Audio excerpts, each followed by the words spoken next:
This is a speech given by former slave Frederick Douglass in 1852, July 5th, 1852, in Rochester, New York. The meaning of July 4th for the Negro. Fellow citizens, I am not wanting in respect for the fathers of this republic. The signers of the Declaration of Independence were brave men. They were great men, too, great enough to give frame to a great age. It does not often happen to a nation to raise at one time such a number of truly great men. The point from which I am compelled to view them is not certainly the most favorable, and yet I cannot contemplate their great deeds with less than admiration. They were statesmen, patriots, and heroes, and for the good they did and the principles they contended for, I will unite with you to honor their memory. Fellow citizens, pardon me, allow me to ask, why am I called upon to speak here today? What have I, or those I represent, to do with your national independence? Are the great principles of political freedom and of natural justice embodied in that Declaration of Independence extended to us? And am I therefore called upon to bring our humble offering to the national altar and confess the benefits and express devout gratitude for the blessings resulting from your independence to us? Would to God, both for your sakes and ours, that an affirmative answer could be truthfully returned to these questions. Then would my task be light, and my burden easy and delightful. For who is there so cold that a nation's sympathy could not warm him? Who so obdurate and dead to the claims of gratitude that would not thankfully acknowledge such priceless benefits? Who so stolid and selfish that would not give his voice to swell the hallelujahs of a nation's jubilee when the chains of certitude had been torn from his limbs? I am not that man. In a case like that, the dumb might eloquently speak, and the lame man leap as a deer. But such is not the case. I say it with a sad sense of the disparity between us. I am not included within the pale of your glorious anniversary. Your high independence only reveals the immeasurable distance between us. The blessings in which you this day rejoice are not enjoyed in common. The rich inheritance of justice, liberty, prosperity, and independence bequeathed by your fathers is shared by you, not by me. The sunlight that brought light and healing to you has brought stripes and death to me. This July 4th is yours, not mine. You may rejoice, I must mourn. To drag a man in fetters into the illuminated temple. Try that again. To drag a man in fetters into the grand illuminated temple of liberty and call upon him to join you in joyous anthems were inhuman mockery and sacrilegious irony.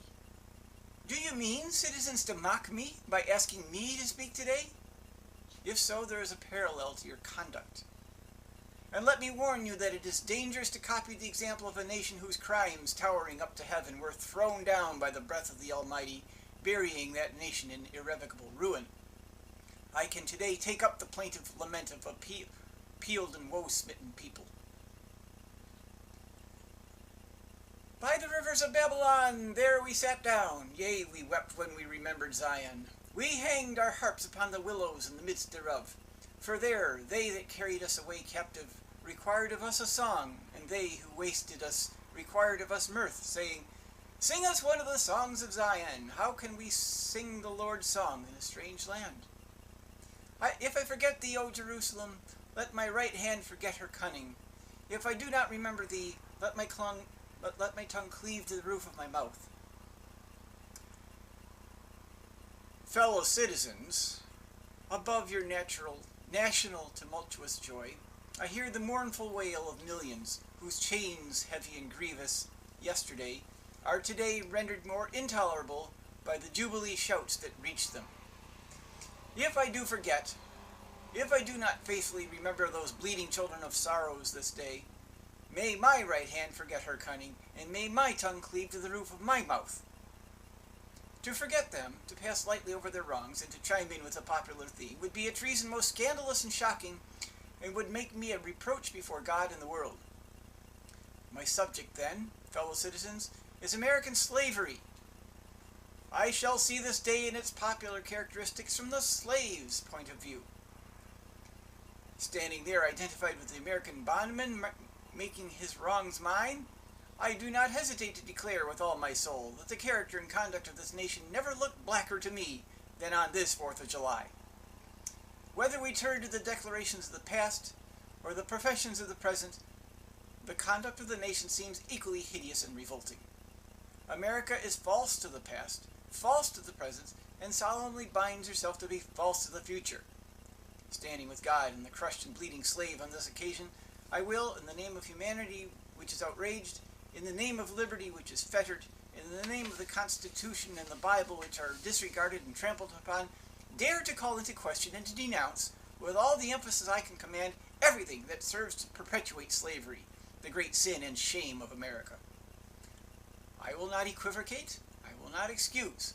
I'll use the severest language I can command, and yet not one word shall escape me that any man whose judgment is not blinded by prejudice, or who is not at heart a slaveholder, shall not confess to be right and just. But I fancy I hear someone of my audience say, it is just in this circumstance that you and your brother abolitionists failed to make a favorable impression on the public mind.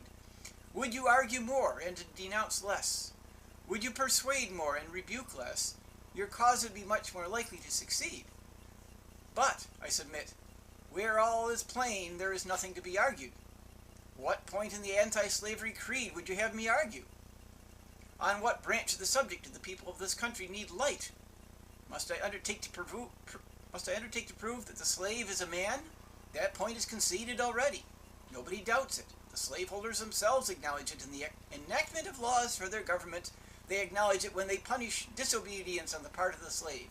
There are 72 crimes in the state of Virginia which, if committed by a black man, no matter how ignorant he be, subject him to the punishment of death, while only 2 of the same crimes will subject a white man to the like punishment.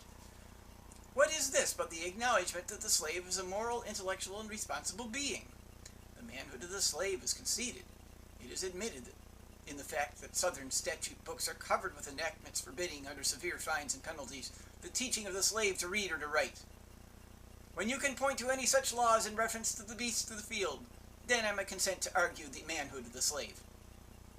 When the dogs in your streets, when the fowls of the air, when the cattle on your hills, when the fish of the sea and the reptiles that crawl shall be unable to distinguish the slave from a brute, then will I argue with you that the slave is a man. For the present, it is enough to affirm the equal manhood of the Negro race. It is not astonishing, is it not astonishing, that while we are plowing, planting, and reaping, using all kinds of mechanical tools, erecting houses, constructing bridges, building ships, working the metals of brass, iron, copper, silver, and gold, that while we are reading, writing, and ciphering, acting as clerks and merchants and secretaries, having among us lawyers, doctors, ministers, poets, authors, editors, orators, and teachers, that while we are engaged in all manner of enterprises common to other men, digging gold in California, capturing the whale in the Pacific, feeding sheep and cattle on the hillside, living, moving, acting, thinking, planning, living in families as husbands, wives, and children, and above all, confessing and worshiping the Christian's God and looking hopefully for life and immortality beyond the grave, we are called upon to prove that we are men? Would you have me argue that man is entitled to liberty, that he is the rightful owner of his own body? You have already declared it. Must I argue the wrongfulness of slavery? Is that a question for Republicans? Is it to be settled by the rules of logic and argumentation as a matter beset with great difficulty, involving a doubtful application of the principle of justice, hard to be understood? How should I look today in the presence of Americans, dividing and subdividing a discourse to show that men have a natural right to freedom, speaking of it relatively and positively, negatively and affirmatively? To do so would be to make myself ridiculous, and to offer an insult to your understanding. There is not a man beneath the canopy of heaven that does not know that slavery is wrong for him.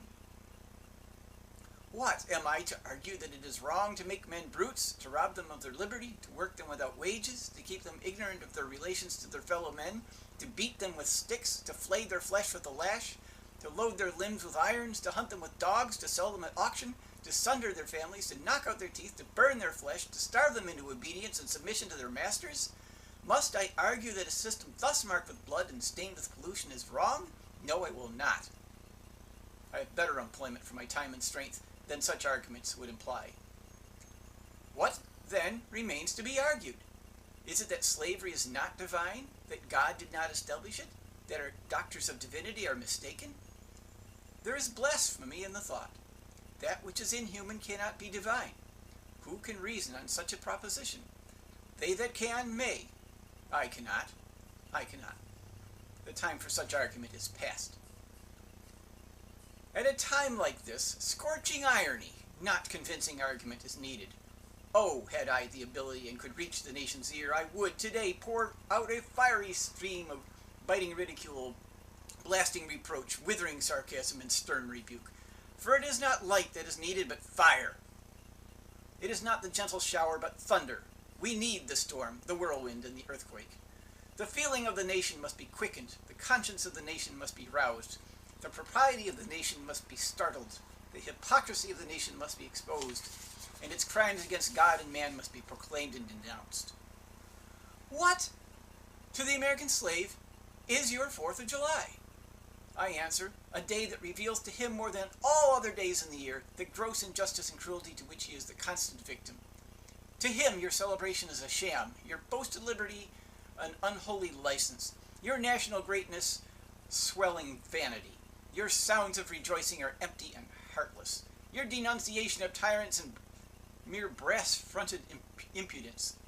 Your shouts of liberty and equality, hollow mockery. Your prayers and hymns, your sermons and thanksgivings, with all your religious parade and solemnity, are to him mere bombast, fraud, deception, impiety, and hypocrisy, of thin-veiled cover-up crimes which would disgrace a nation of savages. There is not a nation on the earth guilty of practices more shocking and bloody than are the people of the United States at this very hour. Go where you may, search where you will, roam through all monarchies and despotisms of the old world, travel through South America, search out every abuse, and when you have found the last, lay your facts by the side of the everyday practices of this nation, and you'll say with me that for revolting barbarity and shameless hypocrisy, America reigns without rival.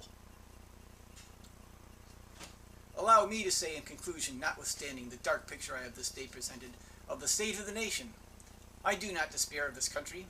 There are forces in operation which must inevitably work the downfall of slavery. The arm of the Lord is not shortened, and the doom of slavery is certain. I, therefore, leave off where I began, with hope. While drawing encouragement from the Declaration of Independence, the great principles it contains, and the genius of American institutions, my spirit is also cheered by the obvious tendencies of the age. Nations do not now stand in the same relation to each other as they did ages ago. No nation can now shut itself up from the surrounding world and trot round in the same old path of its fathers without interference. The time was when such could be done. Long-established customs of hurtful character could formerly fence themselves in and do their evil work with social impunity. Knowledge was then confined and enjoyed by the privileged few, and the multitude walked on in mental darkness. But a change has now come over the affairs of mankind. Walled cities and empires have become unfashionable. The arm of commerce has borne away the gates of the strong city. Intelligence is penetrating the darkest corners of the globe. It makes its pathway over and under the sea, as well as on the earth. Wind, steam, and lightning are its chartered agents. Oceans no longer divide, but link nations together. From Boston to London is now a holiday excursion. Space is comparatively annihilated. Thoughts expressed on one side of the Atlantic are distinctly heard on the other. The far-off and almost fabulous Pacific rolls in grandeur at our feet. The celestial empire, the mystery of ages, is being solved. The fiat of the Almighty, let there be light, has not yet spent its force. No abuse, no outrage, whether in taste, sport, or avarice, can now hide itself in the all-pervading light. The iron shoe and the crippled foot of China must be seen in contrast with nature. Africa must rise and put on her yet unwoven garment. Ethiopia shall stretch out her hand unto God. In the fervent aspirations of William Lloyd Garrison, I say, and let every heart join in saying it, Godspeed the year of Jubilee, the wide world over, when from their galling chains set free, the oppressed shall vilely bend the knee, and wear the yoke of tyranny. Like brutes no more, that year will come, and freedom's reign to man his plundered rights again restore. God speed the day when human blood shall cease to flow. In every clime be understood the claims of human brotherhood, and each return for evil good, not blow for blow. That day will come all feuds to end, and change into a faithful friend each foe. God speed the hour, the glorious hour, when none on earth shall exercise a lordly power, nor in a tyrant's presence cower, but to all manhood's stature tower by equal birth. That hour will come to each, to all, and from his prison house to thrall go forth. With head and heart and hand I'll strive to break the rod and rend the gyve, the spoiler of his prey deprive. So witness heaven, and never from my chosen post, whatever the peril or the cost, be driven.